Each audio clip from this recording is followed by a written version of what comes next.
दिवाली के बाद आने वाले छठ पूजा की धूम बिहार के साथ साथ कई अन्य राज्यों में भी देखने को मिलती है। छठ पूजा सिर्फ एक पर्व नहीं, बल्कि इसके साथ लाखों लोगों की आस्थाएं जुड़ी होती हैं। ये व्रत बच्चों की लंबी उम्र, उनके अच्छे स्वास्थ्य और उज्जवल भविष्य के लिए रखा जाता है। अगर इस साल की बात करें तो इस साल छठ पूजा की शुरुआत 5 नवंबर से होगी और इसका समापन 8 नवंबर के दिन होगा।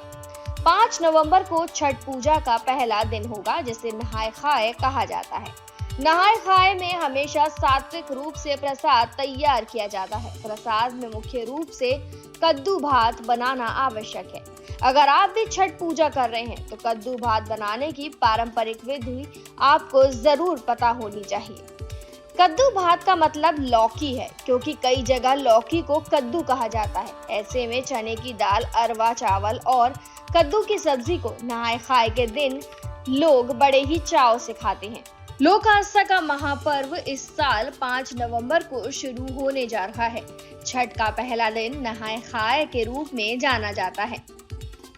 छठ से पहले ही घर में प्याज लहसुन युक्त खाना बनना बंद हो जाता है। नहाय खाए वाले दिन लौकी की सब्जी और चने की दाल को मुख्य रूप से पकाया जाता है। इस प्रसाद को खाने के बाद से ही छठ का व्रत शुरू होता है। गांव में नहाय खाए के लिए मिट्टी के चूल्हे का प्रयोग किया जाता है। आमतौर पर शहरों में नहाय खाए या फिर छठ का खाना बनाने के लिए अलग गैस का चूल्हा होता है। कद्दू और भात का सेवन पेट, मन, वचन और आत्मा को शुद्ध करने का काम करता है। कोई भी ऐसे बर्तनों का इस्तेमाल नहीं किया जाता जिनमें तामसिक या प्याज लहसुन वाला खाना बनाया गया हो। नहाय खाए के बाद खरना से लेकर सुबह के अर्घ तक महिलाएं उपवास रखती हैं। आपको बता दें, नहाय खाए के दिन सबसे पहले पूरे घर को साफ कर लें। उसके बाद स्नान आदि कर साफ सुथरे कपड़े पहन लें।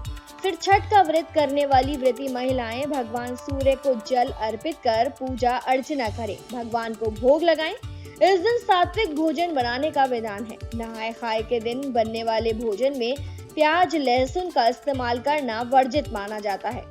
इस दिन जैसा कि हमने बताया कि कद्दू की सब्जी, लौकी, चने की दाल और भात यानी कि चावल बनाए जाते हैं और यही भोग भगवान को चढ़ाया जाता है। पूजा करने के बाद सबसे पहले व्रती इसे खाएं और इसके बाद ही परिवार के अन्य सदस्य इसे ग्रहण करें। नहाय खाए के दिन व्रती तालाब, नदी में स्नान करते हैं। अगर आप चाहें तो अपने घर पर भी साफ पानी से स्नान कर सकते हैं।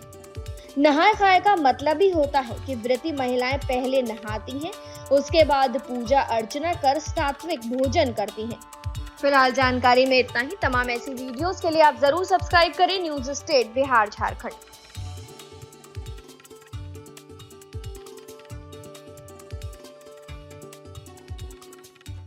न्यूज नेशन अब व्हाट्सएप पर।